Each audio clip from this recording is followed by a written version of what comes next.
Hello everyone, நான் உங்கள் Vijay Gautam and welcome back to Gautam talks. நம்ம இன்னைக்கு பார்க்க போகிற டாபிக் என்ன அப்படின்னு சொல்லி பார்த்தீங்கன்னா, இவர் எப்படி அந்த போஸ்டிங் கொடுக்கலாம். நீங்கள் திரைத்துறையிலேருந்து வந்துட்டீங்கன்றக்காக திரைத்துறையில் இருக்கிறவங்க எல்லாருக்குமே அப்படி ஒரு போஸ்டிங்கை கொடுக்க முடியுமா? ஸோ நீங்கள் போஸ்டிங் கொடுக்கறதுக்கு முன்னாடி இருக்கிற எல்லா மக்களுக்கும் தெரியப்படுத்திட்டு கொடுக்கணும். அது எவ்வளோ பெரிய போஸ்டிங், அதை போய் அவருக்கு கொடுத்துருக்கீங்களே. கர்நாடகாவில் தூக்கி இந்த இடத்துல போஸ்டிங் போட்டிங்க அப்படின்னா நமக்கு எப்படி மேகதாது அணையெல்லாம் வந்து கட்ட விடாமல் பண்ணுவார், இல்லை நம்ம காவேரி பிரச்சனை எப்படி கரெக்ட் பண்ணுவார், இல்லை காவேரி பிரச்சனைக்கு எப்படி தீர்வு கொண்டு வருவார், இல்லை அவர் டெல்லியில் போய் என்ன பேசுவார், அவங்களோட நாட்டுக்கு அதாவது ஸ்டேட்டுக்கு இது தகுந்த மாதிரி தானே பேசுவார் அப்படின்னு சொல்லி நிறைய விமர்சனங்கள் ஒருத்தர் மேல. விஜய் அண்ணா கேவிஎம் ப்ரொடக்ஷன்ஸ் ஓனர் அவர்களை, அதாவது வெங்கட் நாராயணன் அவர்களை வந்து டெல்லி தமிழ்நாட்டு சிறப்பு பிரதிநிதியா வந்து அனௌன்ஸ் பண்ணதுக்கு அப்புறமா நிறைய எதிர்ப்புகள் வந்திருக்கு. மக்கள் கிட்ட இருந்தான்னு கேட்டா கிடையாது, எதிர்கட்சியோட தூண்டுதல்ல இருக்கிற ஆளுங்க கிட்ட இருந்து பல எதிர்ப்புகள் வந்திருக்கு. அவரை சிறப்பு பிரதிநிதியா போட்டதுக்கு காரணம் என்ன அப்படின்னு சொல்லி பாத்தீங்கன்னா, அவர் ஒரு கர்நாடகா மாநிலத்தை சேர்ந்தவர்.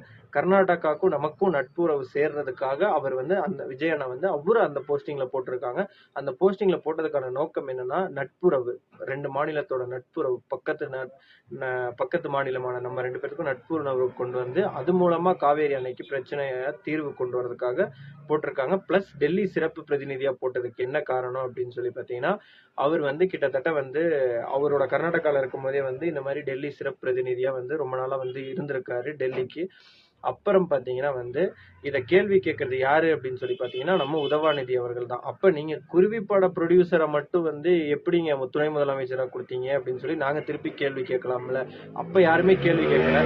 ஆனா கேள்வி கேட்கறதுக்கான ஒரு ஒரு வரைமுறைன்னு ஒண்ணு இருக்குல்ல. நீங்க குருவி படத்தோட ப்ரொடியூசரை கூட்டிட்டு வந்து அவருதான் நாட்டோட துணை முதலமைச்சர், தமிழ்நாட்டோட துணை முதலமைச்சர்னு சொல்லும்போது நாங்க ஒத்துக்கிட்டு தானே இருந்தோம் அப்படின்னு சொல்லி பல இடத்துல விமர்சனம். இன்னைக்கும் சொல்ற உதயநிதி அவர்கள் வந்து அவங்க அப்பா பேரை எடுத்துட்டாங்கன்னா உதயநிதி இஸ் ஜீரோ. அறிவாலயத்துல எழுதி கொடுக்கறது வந்து அப்படியே படிச்சுட்டு போறவரு.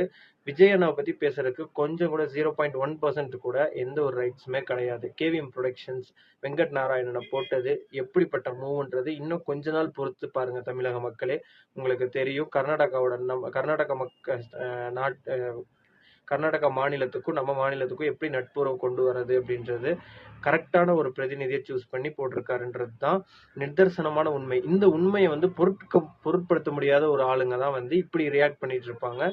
ஸோ அவங்களால பண்ண முடியாததை விஜய் நான் பண்ணிடுவாரோ அப்படின்ற ஒரு பயத்தால தான் இப்படி பண்ணிட்டு இருக்காங்க தவிர இந்த மூவுக்கும் அவங்களுக்கும் எந்த சம்பந்தமுமே கிடையாது. நன்றி, வணக்கம்.